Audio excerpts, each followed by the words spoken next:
નમસ્કાર દર્શક મિત્રો, લોકસત્તા શોમાં આપણું સ્વાગત છે।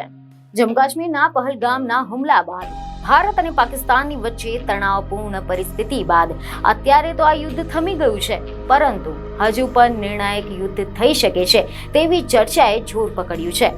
કારણ કે એક ભવિષ્યવાણી દેશભરમાં હાલ ખૂબ જ ચર્ચા જગાવી રહી છે અને આ ભવિષ્યવાણી કરવામાં આવી છે વલસાડના સ્વામી યોગેશ્વરાનંદ ગિરી દ્વારા, કે જેમણે 1 વર્ષ અગાઉ જ ભારત અને પાકિસ્તાન વચ્ચેના યુદ્ધની ભવિષ્યવાણી કરી નાખી હતી, જે ખરેખર ક્યાંક ને ક્યાંક સાચી પણ ઠરી હતી।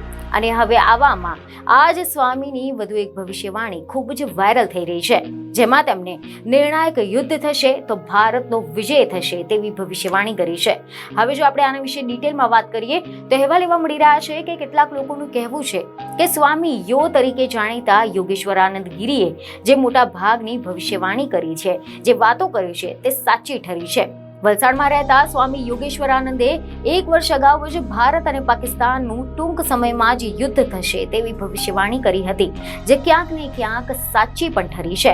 ભવિષ્યવાણી મુજબ ભારત અને પાકિસ્તાનની વચ્ચે યુદ્ધ થયું હતું, જો કે અત્યારે તો આ યુદ્ધને અલ્પ વિરામ લાગ્યું છે, પરંતુ આગામી સમયમાં હજુ પણ નિર્ણાયક યુદ્ધ થશે અને તેમાં ભારત વિજય થશે, તેમજ પાકિસ્તાનના 4 ભાગ થઈ જશે। આવી અનેક ચોંકાવનારી ભવિષ્યવાણી આ સ્વામીએ કરી છે। હવે જો આપણે જાણીએ કે કોણ છે આ સ્વામી યોગેશ્વરાનંદ ગિરી, તો અહેવાલ એવા મળી રહ્યા છે કે જ્યોતિષની દુનિયામાં સ્વામી યો તરીકે જાણીતા છે આ સ્વામી યોનો જન્મ મહારાષ્ટ્રના ઉલ્લાસનગરમાં થયો હતો અને આ સ્વામી વૈજ્ઞાનિક બનવા માંગતા હતા અને સાથે જ તેઓ કામ માટે દુબઈ પણ ગયા હતા અને જ્યારે તેઓ દુબઈથી પરત ફર્યા ત્યારે તે આધ્યાત્મિક તરફ આગળ વધી ગયા હતા। સ્વામી ગુજરાતના આદિવાસી બાળકોને શિક્ષણ આપવામાં મદદ કરે છે। તેમણે આના અગાઉ જ ભારત અને પાકિસ્તાન વચ્ચે યુદ્ધની ભવિષ્યવાણી કરી હતી। બીજને ખબરો સાથે ફરી મળીશું। ધન્યવાદ।